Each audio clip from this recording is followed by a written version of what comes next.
Millions study manifestation, read books, affirm, visualize, practice techniques, and yet remain in the same inner place as if the universe had gone deaf. But the universe has never stopped responding. It simply speaks another language, the language of coherence. Manifestation is not a request, it's a transmission. And most people try to open the vault of creation with the wrong key: effort, repetition, and anxiety. The vault was never locked. It only recognizes the vibration of those who already hold the code. This code isn't a secret mantra or a new formula. It's a state of being. When the body, mind, and heart vibrate the same message, the field obeys.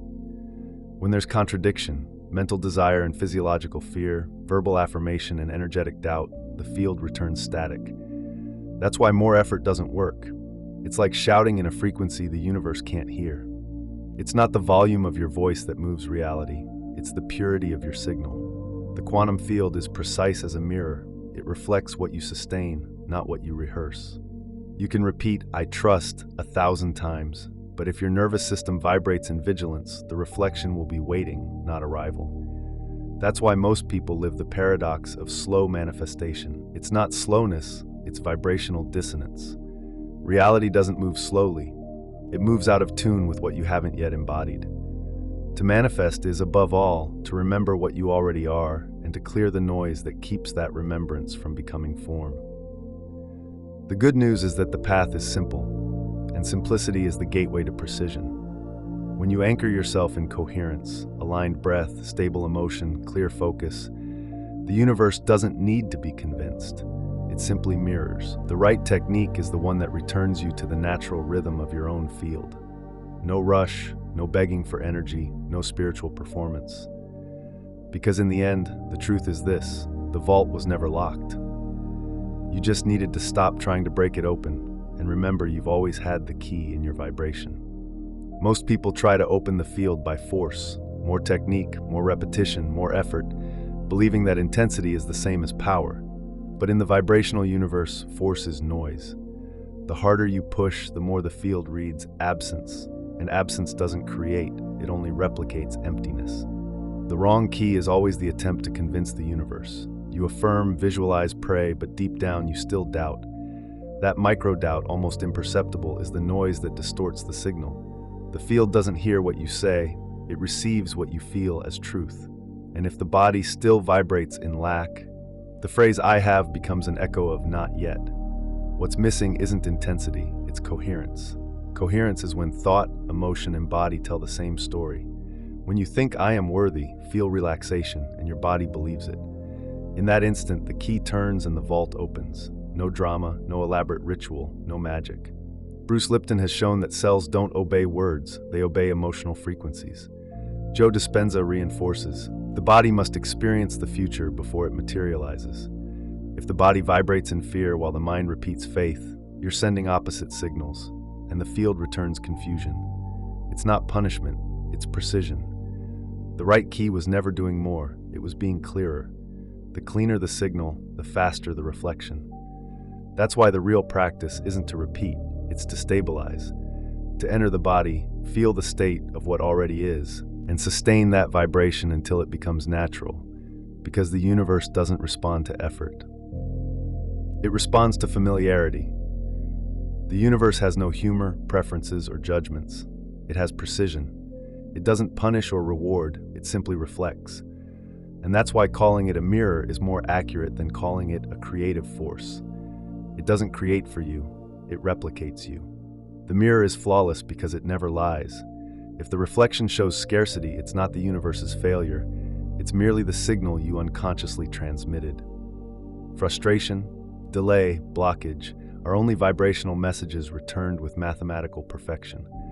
The field isn't ignoring you, it's obeying you. You say, "I want love," but vibrate fear of rejection. You affirm, "I am prosperous," but your body contracts at the thought of bills. You pray for change, yet continue to move from the frequency of lack. The universe returns exactly what it receives, a distorted, incoherent wave, not out of cruelty, but out of precision. That's when many rebel against the mirror. They blame the reflection, try to break it, as if the glass were the problem. But the reflection only changes when the one who faces it changes. The face, the expression, the state. You don't alter the mirror by pushing the glass. You change the image by adjusting the one who looks into it. Consciousness is the lens that distorts or clarifies the reflection. And the cleaner the lens, the more presence, breadth, and authenticity, the more the universe aligns with your truth. The mirror isn't the enemy, it's feedback. It shows you, with brutal honesty, who you are being in this moment. The beauty is that it's immediate. With every new state, a new reflection. Shift your inner tone, and the world changes its color. There is no resistance out there, only resonance. The mirror never errs, it only reflects. Most people try to create from desire, but it's the observer, not the desirer, who collapses realities. To desire is still to declare distance. To observe, in coherence, is to assume, this already is. And the field only responds to what is, never to what is still missing. In quantum physics, a particle behaves according to the gaze that observes it. It's not the isolated thought that defines the outcome. It's the quality of presence behind the gaze. In the same way, life collapses according to the vibrational state of the observer. When you look at the world through lack, the wave collapses into absence. When you observe from wholeness, the wave collapses into abundance.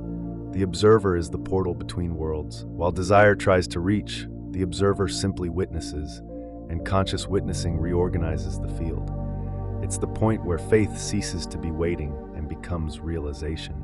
Neville Goddard called it assuming the feeling of the wish fulfilled.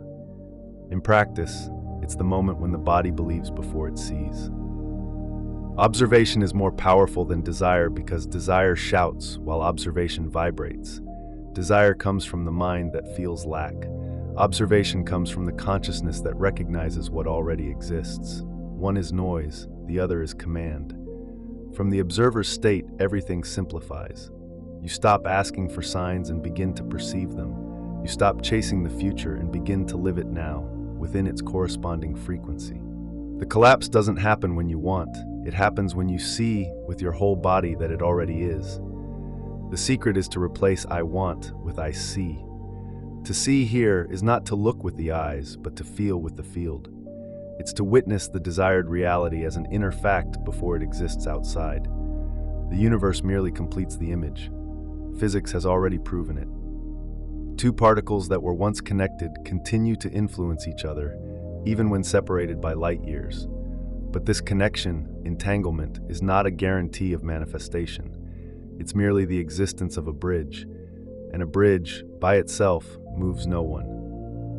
Your ideal version, the you who already lives the dream, is entangled with you right now. It already exists, vibrating at a specific frequency, waiting for your alignment.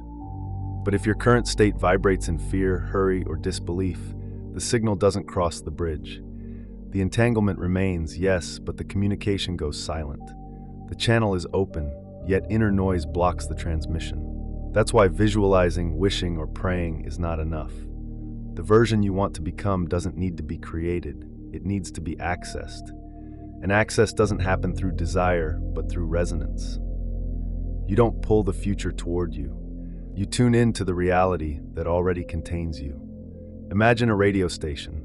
All frequencies are already in the air, coexisting, but only the one you tune into becomes audible. It's not the universe that changes, it's the dial of your identity that turns. With every emotional adjustment, you shift to a new vibrational station. Entanglement is quantum connection. Coherence is quantum activation. Without coherence, the bridge remains invisible, present, but inactive. The universe doesn't listen to sentences, it listens to frequencies.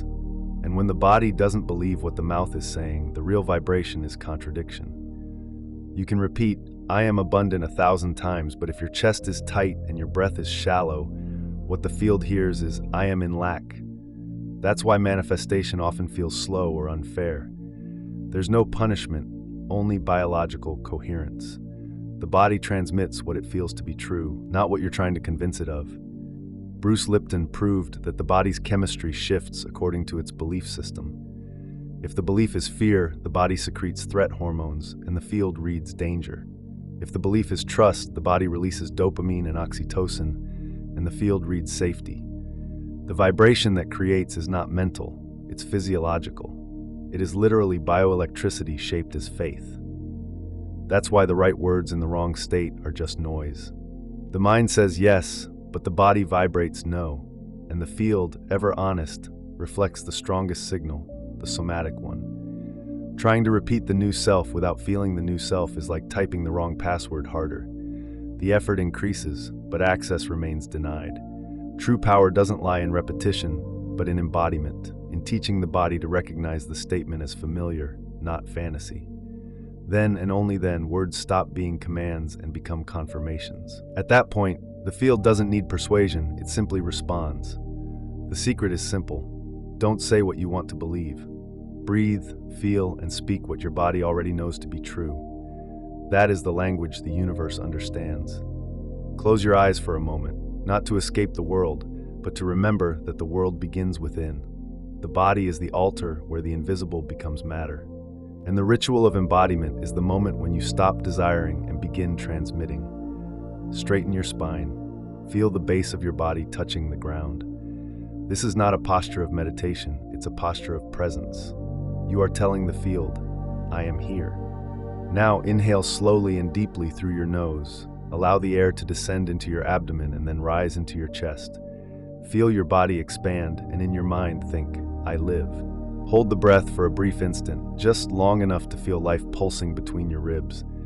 Then exhale through your mouth, long and softly, releasing any remaining tension. As the air leaves, say inwardly, in coherence. Repeat 3, 5, 10 times until your heartbeat becomes music and the mind stops thinking about time. At this point, imagine yourself inside the scene you once watched from the outside. Don't see your future self, be it. Feel the texture of the environment, the sound, the scent, the gravity of the body already living this reality. You don't need to create a perfect image, just capture the exact emotion of the desired reality. When your body begins to relax, it's a sign that it has recognized the new state.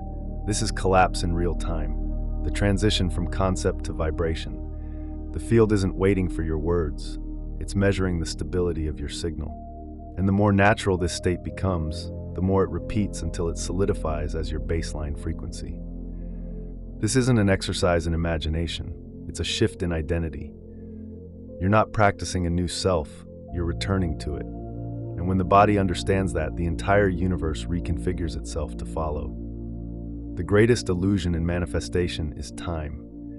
The idea that there is a later, that something is still on its way, that the universe is preparing it, that you must wait for the right moment. But the quantum field knows no clocks. It doesn't understand not yet. It only recognizes is. Every time you vibrate in waiting, the field echoes the same state, more waiting. To wait is to affirm absence. When you think it's going to happen, your body registers it hasn't happened yet. And the body is the true transmitter of creation. The universe reads that frequency and keeps everything exactly where it is. That's why desiring with urgency, without realizing it, strengthens delay. The way out of this trap is an internal shift, not an external one. It's not about doing more, visualizing more, or asking more. It's about stopping the broadcast of lack. It's about reprogramming the way the body interprets the now. When you feel that it already is, time collapses. The future stops being a line ahead and becomes an instant reflection of your present state. The mind calls this a miracle, but it's simply temporal coherence. The later happens at the exact moment the body accepts the now as complete. It's the point where waiting evaporates and the field responds with mathematical precision. The secret isn't to accelerate, it's to align. When you release the inner clock and return to feeling the moment as enough, the universe receives the message. There is no more distance. And then what once seemed far away falls into the now, with the effortless grace of something that had always been here, merely waiting for you to stop waiting. The real challenge was never accessing the state, it was staying in it. Most people touch the right frequency for a few minutes. They feel the lightness, the alignment, the body expanding, and then fall back into the old pattern. Not out of weakness, but out of habit. The nervous system was trained to live in vigilance, not in presence. It calls the new a threat simply because it's unfamiliar. That's why every authentic transformation demands gentleness with your own rhythm. Practice is the doorway, permanence is the home. Entering coherence is relatively easy. A breath, a moment of gratitude, an embodied visualization. But remaining means keeping the body safe inside this new state until it recognizes it as normal. It's neuroplasticity applied to spirituality, conscious repetition turning the improbable into a biological pattern. You no longer visit the frequency, you live in it. At first, the old world will still try to pull you back. Old triggers, conversations, environments, and thoughts will test your stability. But remember, they're not setbacks, they're tests of consolidation. Each time you choose calm where you once reacted, the field records the new code, and reality begins to reorganize, slowly and silently, around that vibrational consistency. To remain is not rigidity. It's not about holding the state by force or demanding emotional perfection. It's about returning again and again to center, even after you fall. Coherence isn't a straight line, it's a spiral. Each turn brings you closer to the original axis, until the new state becomes automatic, as natural as breathing. That's the point where practice stops being effort and becomes existence. The vibration is no longer remembered, it's lived. The mind stops seeking, the body trusts, the field responds. That's when the universe looks at you and says, now it's permanent. When you sustain coherence, the entire universe feels it. This is not a metaphor, it's living physics. The electromagnetic field of your heart extends for meters around you, influencing the rhythms, emotions, and even the decisions of those who cross your path. Personal coherence is contagious. A regulated system naturally invites others into the same harmony. It's what science calls entrainment, the phenomenon where nearby waves begin to synchronize. But on a subtler level, it's more than synchronicity, it's collective remembrance. To be coherent is to become a center of gravity. You stop being the individual who seeks and become the point that anchors. Your presence starts to reorganize spaces, relationships, even physical environments. That's when you realize you don't need to speak to teach, nor convince to inspire. You only need to be. The field speaks for you. Coherence is movement not because it forces, but because it flows. It expands in gentle waves, crossing realities and touching what is still asleep. A single person in inner alignment can shift the vibrational pattern of an entire group, not through the imposition of will, but through the simplicity of a stable frequency. Harmony, when authentic, is irresistible, and this movement never ends. Every coherent breath adds order to a world lost in noise. Every act of true presence opens space for the impossible to become natural. You become a frequency in motion, a living reminder that the field responds to clarity, not to chaos. Coherence isn't the final point, it's the beginning of quantum contagion. It's the moment when your field stops being individual and becomes contribution. Life begins to conspire, not because you asked, but because you became the kind of presence that reorganizes everything around it. And then the universe, silent and exact, returns the echo. As within, so all around. Nothing was ever locked. The keys you've been searching for, methods, mantras, techniques, have always pointed to the same place, your state. Coherence is the password the field recognizes. When you vibrate in unity between mind, emotion, and body, reality has no choice but to obey. The universe is neither judge nor master, it is a mirror, and a perfect mirror can only return what stands before it. You are the door, the path, and the destination. The field doesn't give anything new. It simply manifests what your being is already emitting with clarity. That's why when the noise ceases, the flow happens. When the body relaxes, time bends. And when thought and feeling say the same yes, creation stops being a desire and becomes a reflection. Coherence is not something to be sought, it's something to be remembered. It has always been within you, quiet, intact, waiting for the weary character to surrender to the being that simply is. In that instant, everything aligns. The heart beats in rhythm with the field, the body becomes an antenna, and life responds with mathematical precision. Silence becomes language, and the entire world begins to translate your vibration into form.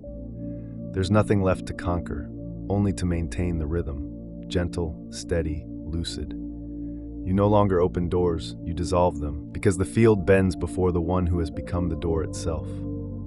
Manifestation stops being a pursuit and becomes a breath.